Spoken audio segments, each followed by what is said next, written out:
When the legendary Diana Ross turned 81 this year, fans expected another glamorous celebration, a night filled with timeless songs, glimmering gowns, and golden memories. But instead, she gave them something far more profound: the truth about her complex, decades-long relationship with Michael Jackson. For years, speculation had surrounded the bond between the Motown icon and the king of pop.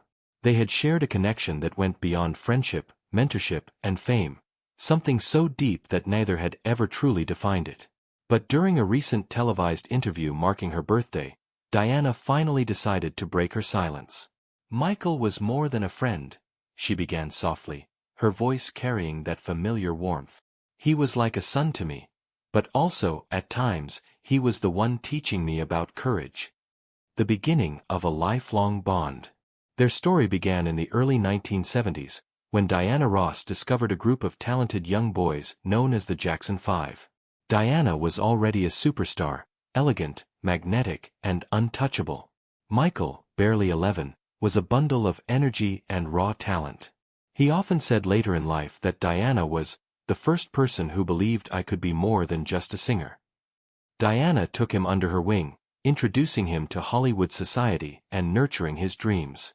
"He would call me at midnight," she recalled, smiling, "just to ask if I thought his latest song was good enough. Even then, I knew he was destined for something extraordinary." Their friendship became a fixture of pop culture. In photos, Michael often appeared beside her, eyes full of admiration. To him, Diana was both muse and guardian angel. To her, he was the purest soul she had ever met. The distance fame created. As the 1980s unfolded, Michael's career skyrocketed beyond imagination. Thriller shattered every record, and suddenly, he was the most famous person on earth. Diana admitted that fame, and the loneliness that came with it, began to change him. "There were days when I couldn't reach him," she said quietly. "He stopped calling. He built a world where only very few were allowed in." But even in silence, their connection endured. Michael would still send her letters, written in neat, looping handwriting, signing them, "Love always, your baby brother." When asked if she ever felt hurt by his growing distance, Diana paused for a long time before answering. "Of course. But I understood him. Fame can be cruel. It takes from your heart more than it gives." A confession about the final years. Then came the part of the interview that stunned everyone. With visible emotion, Diana confessed something she had never revealed before.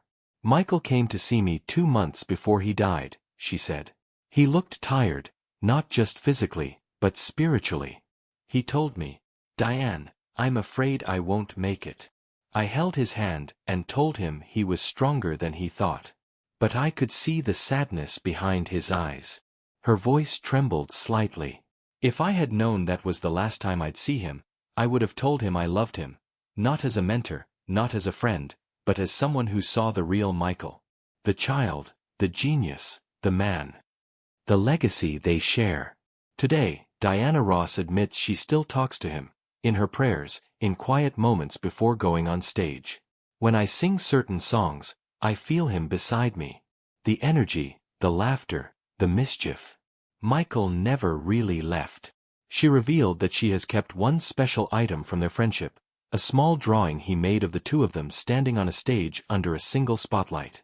At the bottom, he had written, "We shine brighter together." "People always ask me what the truth about Michael Jackson is," she concluded. "The truth is that he was human, beautifully, painfully human. He wanted love, he wanted peace, and he wanted to make the world better. That's the Michael I knew. That's the Michael I'll always remember." As the cameras faded and the audience stood in respectful silence, Diana smiled through tears. At 81, her words were not merely a confession, they were a love letter to a friendship that defined an era, and to a man the world will never truly forget. "The truth," she whispered as the lights dimmed, "is that he never stopped being my little brother.